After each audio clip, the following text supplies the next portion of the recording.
কংগ্ৰেছে 22টা সিটত ইলেকশন খেলিব আৰু তাতেই ঘূৰা-ঘূৰি কৰি থাকিব আৰু কেণ্ডিডেট বিলাকৰ পৰা দুনিয়াৰ পইচা উঠাব 22টা সমষ্টিত অলৰেডি কেণ্ডিডেট বিলাকক ইশাৰা কৰিছে যে 1 কোটি এডভান্স দিয়ক 3 কোটি পিছত দিব লাগিব বুলি গোটেই মিয়া সমষ্টিত যিমান কেণ্ডিডেট আছে তাৰ পৰা ধাম ধুম পইচা উঠাব আগতে উঠাইছিল এবাৰটো গণ্ডগোল লাগিব কংগ্ৰেছৰ কোনকিটা সমষ্টি মোক কৈ আছে নহয় মানুহবিলাকে কেণ্ডিডেট বিলাকে কোনকিটা সমষ্টি এই যিকেইটা 22টা সমষ্টি সৃজন গামৰ পৰা বাগবৰৰ পৰা মন্দিয়াৰ পৰা সমৰিয়াৰ পৰা গোটেইখিনি আৰু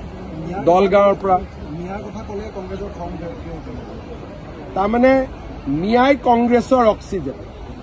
মিয়াৰ ভোটতে কংগ্ৰেছ চলে মিয়াৰে ৰাজনীতি কৰে আমি মিয়াৰ বহুত কাম কৰিছো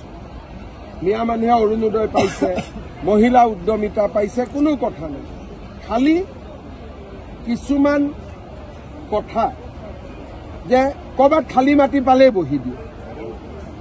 যিবিলাক বেয়া কথা মই বেয়া বুলি কওঁ ভাল কামখিনি ভাল হ'ব কংগ্ৰেছে এটা নিৰৰ্থক প্ৰচেষ্টা কৰি আছে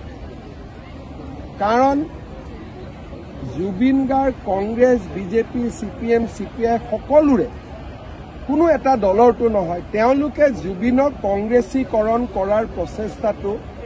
সেইটো কোনো মানুহে ভাল নাপায় কাৰণ তেওঁলোকৰ এই প্ৰচেষ্টাৰ কাৰণে 2টা ভোট কমিব 2টা ভোট নাবাঢ়ে কেতিয়াবা গৌৰৱ গগৈ ক'বচোন যে জুবিন গাৰ্গৰ গান এটা কেইটামান পেৰাগ্ৰাফ গাই দে বুলি গাই দিব পাৰিব নেকি তেওঁলোকে জীৱনকালত জুবিনক কেতিয়াও সন্মান দিয়া নাছিল